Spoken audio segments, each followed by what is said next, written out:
7 past the hour. Joining us now for the must-read opinion page is the chairman of the Mississippi Republican Party, Joe Nosef. And we're going to read a piece about Senator Coburn, with Senator Tom Coburn stepping down. Republicans are facing the challenge of not only filling his seat, but also the ethical void created by his departure. And here's the Wall Street Journal editorial. At least in part, they say this: Congress is more unpopular than ever, but some members are better than its reputation. One of them is Tom Coburn. His tenure on Capitol Hill has been notable for his convictions on behalf of limited government, combined with a determination to do more than grandstand. One problem with current conservatives is that too many aim to please the talk radio crowd with crusades they know can't succeed. Mr. Coburn was a doctor and businessman before he entered politics, and now will return to other productive pursuits. Conservatives need to replenish their ranks with more Tom Coburns who enter politics to do something other than hold power. Amen, amen, and amen. And I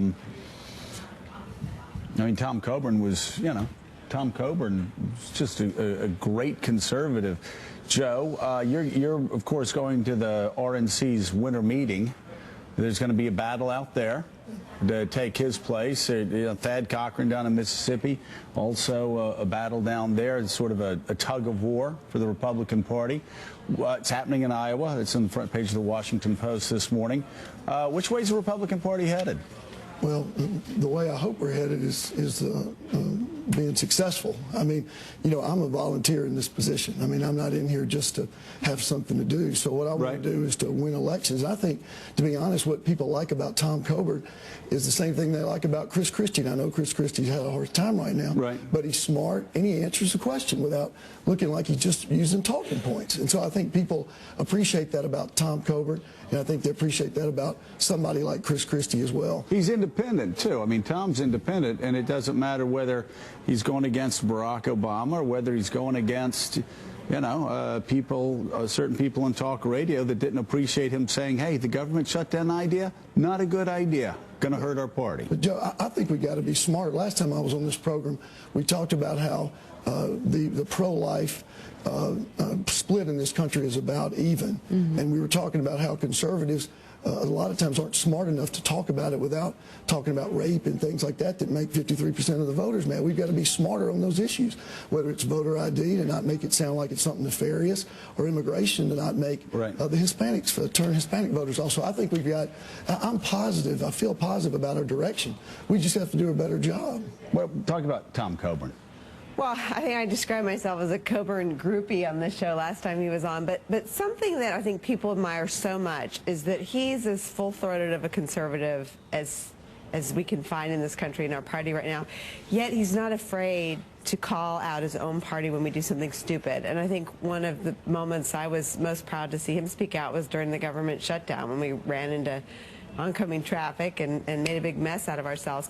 How do we take on this perception, because I think it's happening successfully where you are not so successfully nationally, that we are perfectly willing as a party to let perfect be the enemy of good? How do we fix that? That's the most, and Nicole, that's one of the most annoying things I think out there. And it's one of the things my old boss, Haley Barber, used to always say not to do. And I think we've got to realize that in order to get our policies enacted, we've got to win elections. And I think unless we just want to... But how do we make it sound less dirty? I mean, I think that sounds dirty to the hardcore activists. Well, I think people hear that and they say, fine, so you just want to nominate some... we have a problem with the grassroots of our party. They hear us say that. I say that too. And they repel. It repels them. Well, winning, the idea is to win elections. You can't change America and make America more conservative if you don't win elections.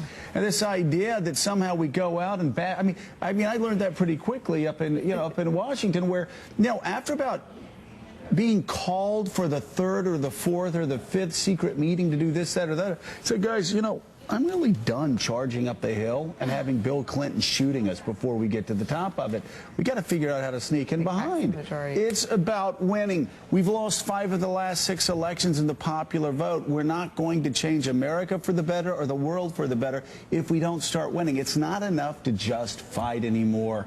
We got to fight smart, and we got to win. And I didn't mean to imply to do anything to win. What I was just saying was simple civics, that you can't get your policies enacted unless you get in there and you're an actual elected official. And one of the things I think we've got to stop doing is having these different folks who they try to define for themselves what a conservative is. They pick their one issue. During the government shutdown, the frustrating thing for me was the strategy, as I understand it, was to agree to Obamacare, to defund Obamacare to agree to everything else.